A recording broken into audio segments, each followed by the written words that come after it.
My name's Jack Kelly. I come from California, and I'm studying international relations and history, my second year. I chose to study at LSE because I always wanted to come back to the UK. I was born here, and it was something I wanted for a long time. But LSE in particular because it was a social science university. That was the big sticker prize for me, was the fact that it focused on the social sciences, because that was where I felt my strengths lie. And as a result, it was the best pick, especially when it came down to how competitive it was, and the fact that I could really challenge myself and push myself and get to where I wanted to be afterward. That was really about maximizing my potential. Studying in London has a huge array of benefits, but I think the main point to make is that availability. You know, whether you are looking for libraries, museums, study material in general, it's a huge asset to have those things. But also outside of your work, there's an awful lot to keep you busy in terms of extracurriculars. Whether it's in internships, whether it's activities in perhaps a hobby you have, perhaps it's in drama and whatnot. There's so much going on in London. There's just no competition for it anywhere else in the UK. And I think aside from New York and a few other major cities in the world. And as a whole, LSE is situated wonderfully dead in the centre, 20 minutes from Covent Garden, just a brief walk from Parliament too. I mean, it is absolutely amazing here. Well, I study international relations and history, and I chose that degree very particularly because my sort of love of history developed very strongly as I finished high school, and I want to continue that.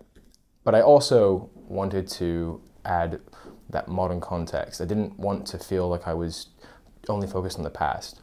And so I get to use my historical knowledge and all these debates in a modern context alongside it. And that's wonderful. And it's a huge benefit because when I leave, and even when I talk to interviewers now, I can really explain matters that belong in the present, not just in the past.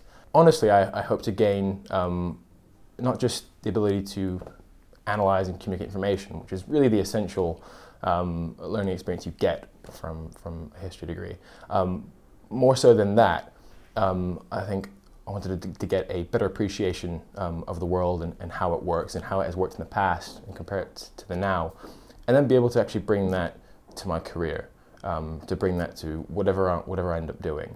And being at LSE especially allows me to really pick and choose where I want to go from there, and that was exactly what I wanted. I wanted flexibility.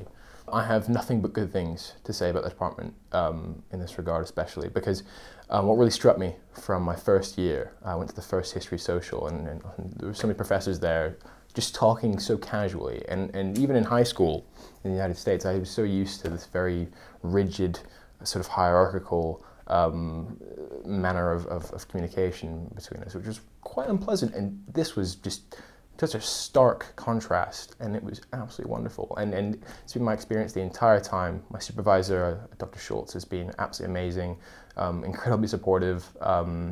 He'll speak to me for as long as she can, and I really feel like I'm part of a community and not just a student in a department. I feel like I'm actually part of a meaningful group. After I graduate, I'm planning on participating in a graduate scheme that'll have me teaching for a couple of years. And then following that, I'm looking at getting involved somewhere in the British government. I'm not quite sure yet, but later on down the line, I'm very interested in politics. So that's the sort of line, trajectory I'm aiming at.